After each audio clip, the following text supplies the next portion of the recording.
Hi, beloved, welcome once again. Without the Spirit of God, the book of Daniel and Revelation is so difficult to understand.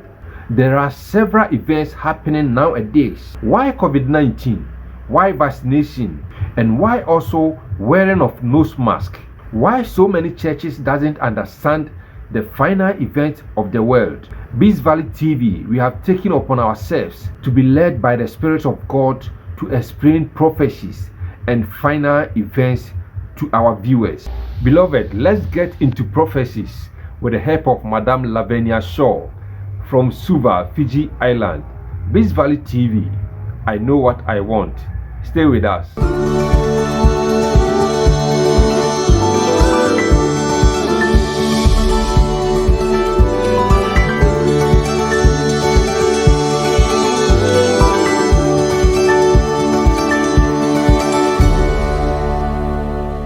Welcome to Beast Valley TV. Memamo Akoba Eba Beast Valley TV so. My name is Lavinia Shaw. I'm from Suva, Fiji. My topic today is the third angel's message, dealing with the final events. In itself, it is a prophecy and a warning. Before we go into that, let's review a few things. On the Beast Valley TV channel, we have spoken a number of topics: the 8 laws of health, beating poverty, prostitution in marriage, principles never change, only opinions, speaking in tongues, observing Sabbath, tithes and offerings, duties of women, and few others. You can see that these topics are interrelated and they are part of a Christian life. But today, I want to deal with the life and death message. In our way of life, all law is contract. In a contract, we have terms and conditions and also a penalty clause. Having that in mind, let's move on to our topic, and it's from Revelation 14:6-11. Throughout the Bible, many angels are mentioned. These angels are carrying out the instructions given by God. Some angels give instructions, some give warnings, others help people along the way, and some they give protection. Today, I want to mention 3 angels who gave warning of the last events to come. I quote from Revelation 14:6-11 from the King James Version Bible. And I saw another angel fly in the midst of heaven, having the everlasting gospel to preach unto them that dwell on the earth, and to every nation and kindred and tongue and people, saying with a loud voice, Fear God and give glory to him, for the hours of his judgment is come, and worship him that made heaven and earth, and the sea and the fountains of water.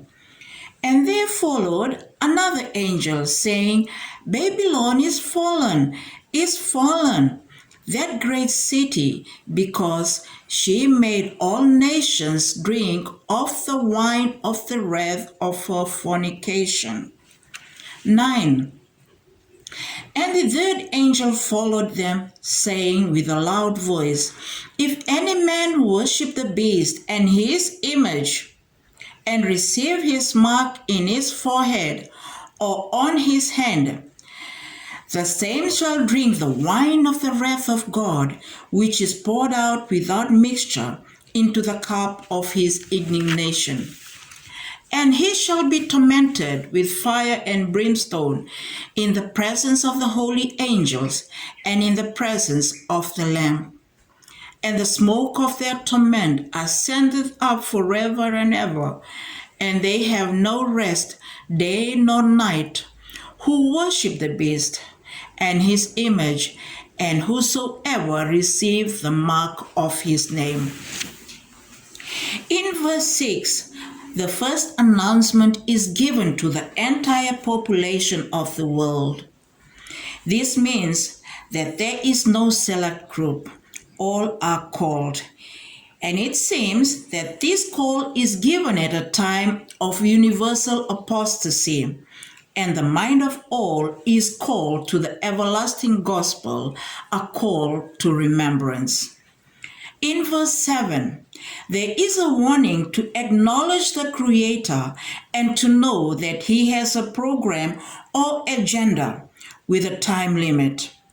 Genesis 6:3, it says, I quote, "And the Lord said, My spirit shall not always strive or plead with men, for the hour of his judgment is come."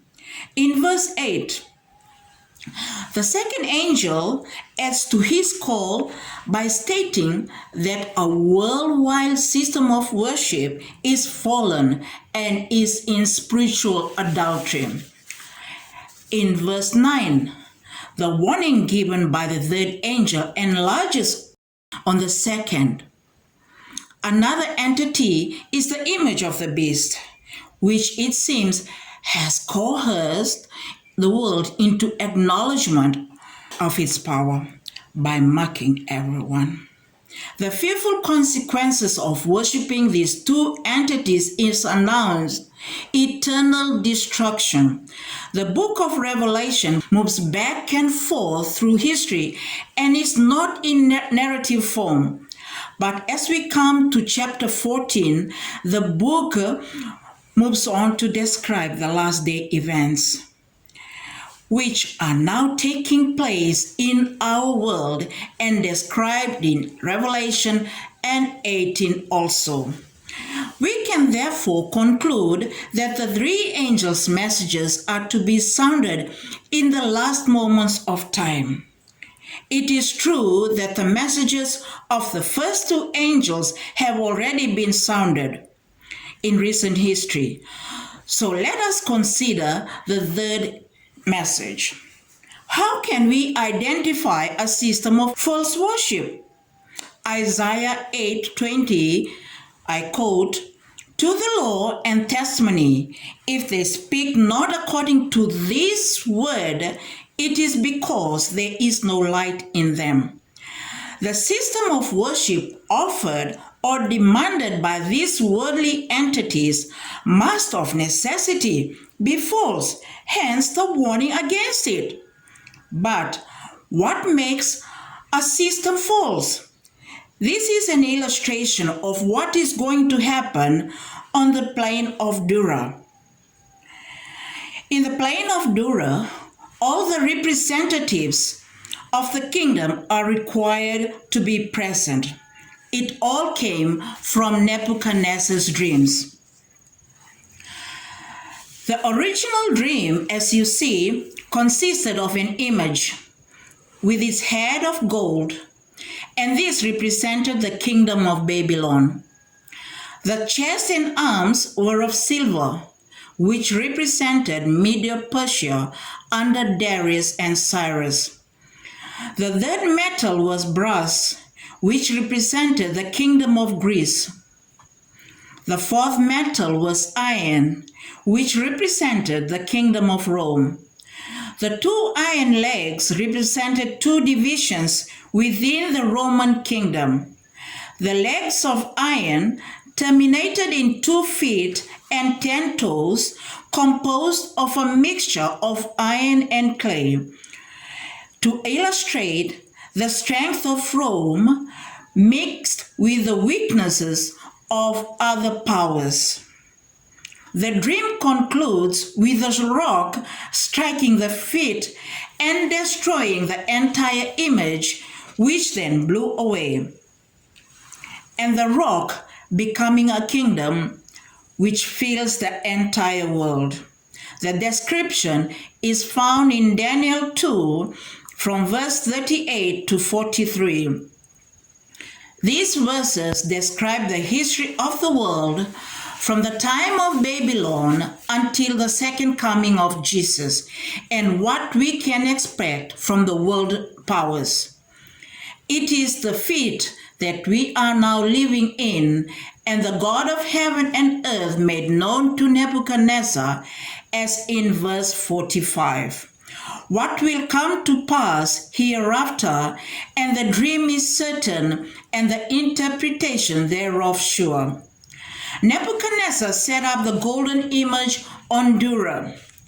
After it was set up on the plain of Dura, the king demanded all representatives of his kingdom to attend the dedication in a worship service.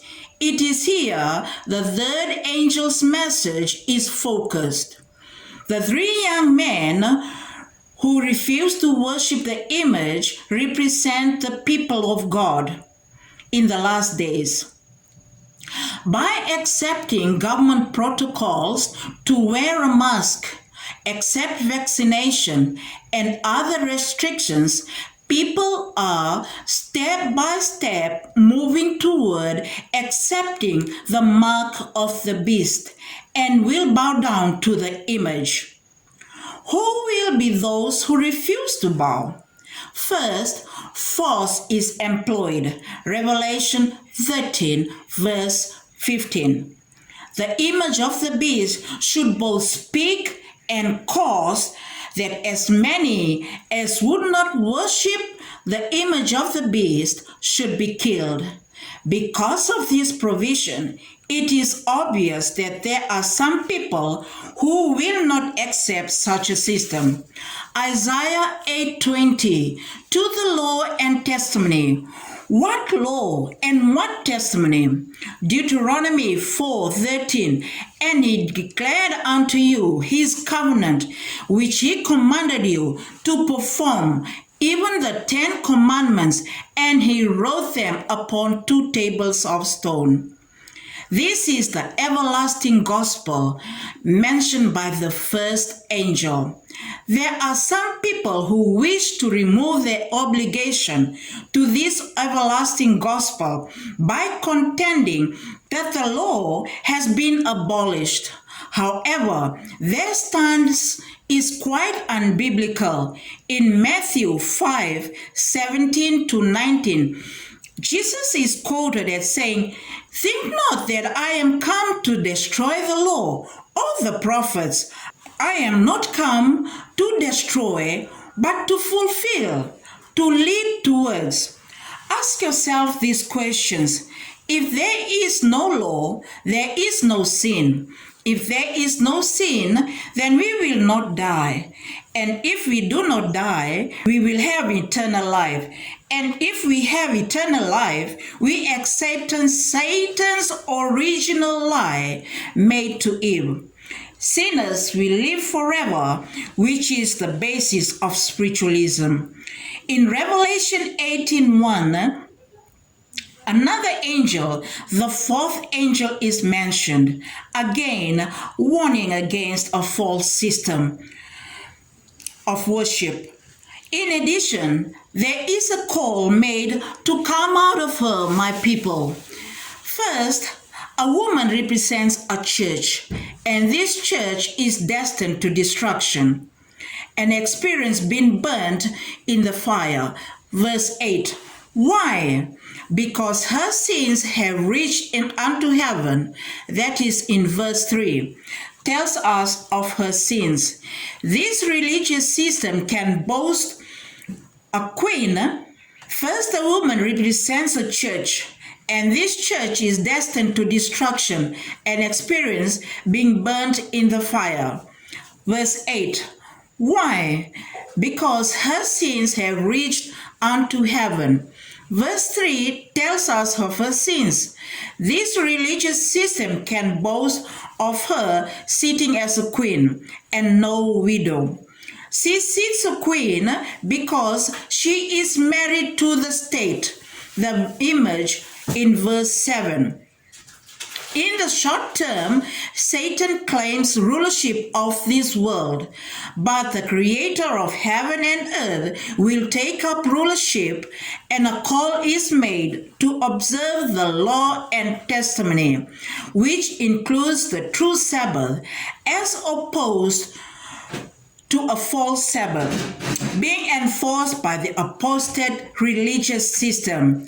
She sits a queen because she is married to the state, the image, verse 7. In the short term, Satan claims rulership of this world, but the creator of heaven and earth will take up rulership, and a call is made to observe the law and testimony, which includes the true Sabbath, as opposed to a false Sabbath, being enforced by the apostate religious system. The fourth commandment, the true Sabbath, identifies the Creator, but it also identifies all those who are ready for the kingdom. Are you ready for the kingdom? Are you wearing a mask? Are you accepting vaccination? How can a virus be stopped by a mask? I have witnessed people wearing a mask for months but tested positive to the virus. Some have contracted the virus after vaccination. Come on, Adventists, we have a health message based on the 8 laws of health. Do not be easily swayed by this government propaganda. We have God-given freedom under common law, also mentioned in many constitutions. When they say for you to jump, don't ask, how high, sir? As you see, nothing is new. We have already been warned and given illustrations in the Bible. This is a conditioning process in the prophecy. Another part of prophecy will mention the bride of Christ in our next topic. Thank you. Vinakavakalehu Medawase.